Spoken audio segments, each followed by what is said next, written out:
सोचो, एक ऐसा इंसान जिसका नाम सिर्फ बिजनेस नहीं, एक इमोशन है। एक ऐसा इंसान जिसे दुनिया बिलियनरी के नाम से नहीं, जेंटलमैन के नाम से जानती है। जिसने अपनी लाइफ सिर्फ पैसा कमाने में नहीं, बल्कि लोगों के लिए कुछ छोड़ जाने में लगा दी। वो इंसान है रतन टाटा। एक ऐसी कहानी जहाँ स्ट्रगल भी है, सेक्रीफाइस भी है और एक विज़न भी है। ऐसी जर्नी जिसे सुनकर तुम्हें लगेगा मैं भी कुछ कर सकता हूँ। रतन नवल टाटा का जन्म 28 दिसंबर 1937 को बॉम्बे में हुआ, जिसे आज हम लोग मुंबई के नाम से जानते हैं। उनके फादर थे नवल टाटा और मदर थी सोनी टाटा। पर उनके पेरेंट्स का डिवोर्स तभी हो गया था जब रतन टाटा सर बहुत छोटे से थे। फिर उन्हें उनकी grand mother lady Nawaz by Tata ने पाला। बचपन में ही उन्होंने स्ट्रगल देखा। वो हमेशा कहते थे, लाइफ में मुश्किलें हमेशा हमें तोड़ने के लिए नहीं आती, बल्कि हमें मजबूत बनाने के लिए आती है। रतन टाटा ने अपनी स्कूलिंग इंडिया में की, फिर हायर एजुकेशन के लिए वो अमेरिका चले गए। वहाँ उन्होंने कॉर्नेल यूनिवर्सिटी से आर्किटेक्चर पढ़ी। 1962 में उन्हें डिग्री मिली और बाद में हार्डवेयर बिजनेस स्कूल में मैनेजमेंट का कोर्स किया। वहाँ से उन्होंने सीखा, दुनिया बदलने के लिए सिर्फ पैसा नहीं, बल्कि एक सोच और एक विज़न होना चाहिए।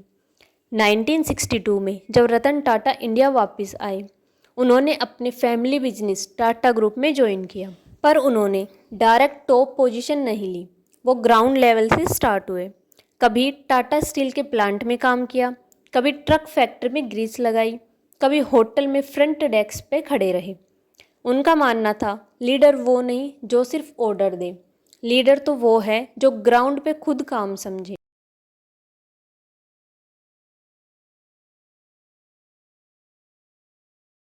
1971 में उन्हें एक छोटी कंपनी नेशनल रेडियो और इलेक्ट्रॉनिक संभालने को दी गई।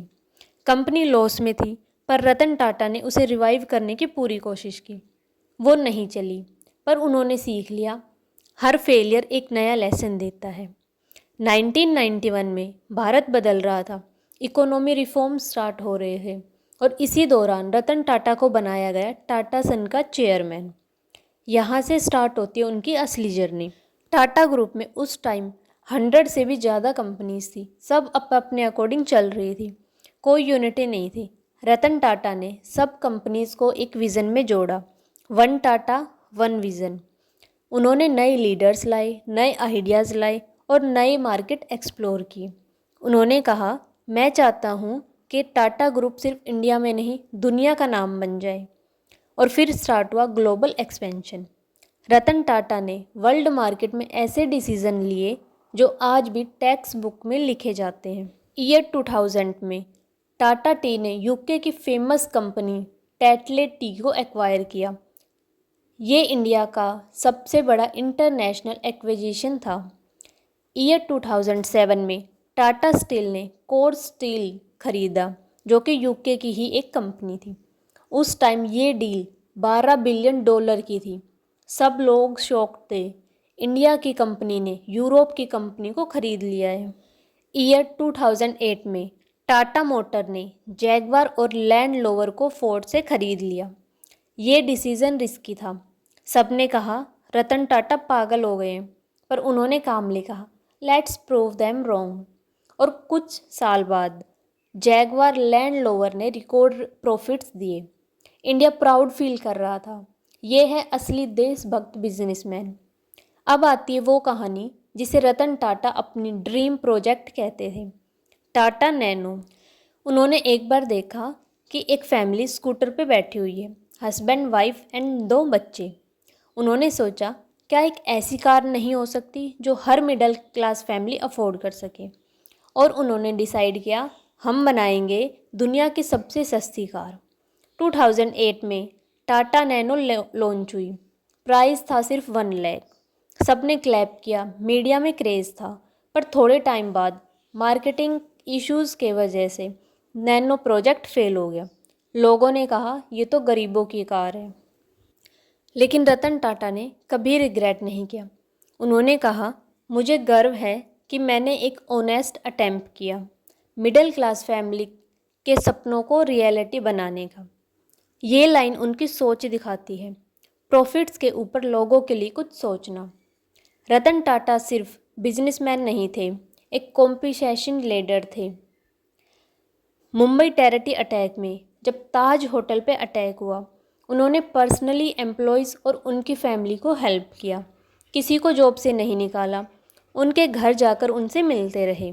उन्होंने कहा, कंपनी का ब्रांड तब तक स्ट्रॉन्ग नहीं हो सकता जब तक एम्प्लॉयज़ स्ट्रॉन्ग ना हो। उन्होंने हर जगह रिस्पेक्ट और ह्यूमैनिटी को पहला प्लेस दिया। उनके लिए एम्प्लॉयज़, एनिमल्स, सिक्योरिटी सब एक एक्सटेंडेड फैमिली थे। वो अपने पेट डॉग्स को ऑफिस तक ले जाते थे और उन्होंने फैमिली वेलफेयर के लिए भी काफ़ी फंड स्टार्ट किया। ईयर 2012 में रतन टाटा रिटायर हुए, पर उन्होंने अपनी लाइफ का मिशन नहीं छोड़ा। वो स्टार्टअप्स को गाइड करने लगे। ओला, पेटीएम, लेंसस्टार्ट, अर्बन कंपनीज़ जैसे ब्रांड्स में उन्होंने इन्वेस्ट किया। वो नए एंटरप्रेन्योर्स को मोटिवेट करते रहे। Do not just make money, make a difference. उनके लिए पैसा एक टूल था, गोल नहीं। ईयर 2024 में जब उनका स्वर्गवास हुआ, पूरा भारत रो पड़ा। सोशल मीडिया पे लोग लिख रहे थे, रतन टाटा सर जैसे इंसान दोबारा पैदा नहीं होंगे। ईयर 2025 में भी टाटा ग्रुप उनके वैल्यूज़ पे चल रहे हैं। नोवेल टाटा, जो कि उनके कज़न थे, अब टाटा ट्रस्ट के चेयरमैन हैं। आज टाटा ग्रुप 100+ कंट्रीज़ में एक्टिव है। रतन टाटा सर की नेटवर्थ से ज़्यादा वैल्यूबल है उनका ट्रस्ट, क्योंकि टाटा सन्स के 66% शेयर्स चैरिटेबल ट्रस्ट के पास है। इसका मतलब टाटा का ग्रुप देश के लोगों के लिए जाता है। Education, health care, rural development, ये सब रतन टाटा के ड्रीम का पार्ट है। ज़मीन से जुड़े रहो, चाहे आसमान छू लो, रिस्क लेना सीखो, बिना डरे कुछ बड़ा नहीं मिलता। कामयाबी वो नहीं जो तुम्हें रिच बनाई, बल्कि वो है जो तुम्हें रिस्पेक्टेड बनाई। एम्प्लॉयज़ और सोसाइटी दोनों का ख्याल रखना। फेलियर्स को एक्सेप्ट करो, वो भी सक्सेस का ही एक पार्ट है। उन्होंने कहा था, I do not believe in taking right decisions, I take decisions and then make them right. आज रतन टाटा हमारे बीच नहीं है, पर उनका विज़न, उनकी वैल्यू, उनकी सिंप्लिसिटी हर इंडियन के दिल में है। उन्होंने दिखाया, इंसान बड़ा अपने पैसों से नहीं, अपने सोच और कर्म से होता है। आज भी जब कोई ऑनेस्ट बिजनेसमैन या लीडर की बात होती है, तो सबसे पहले नाम आता है रतन टाटा का। एक ज़िंदगी में इतना बड़ा फ़र्क लाना सिर्फ वो ही कर सकता है जिसका दिल बड़ा हो। रतन टाटा ने हमेशा कहा है, be humble, be kind and B useful. और शायद इसीलिए आज उन्होंने दुनिया सिर्फ रतन टाटा के नाम से नहीं, दिल से रतन टाटा कहती है।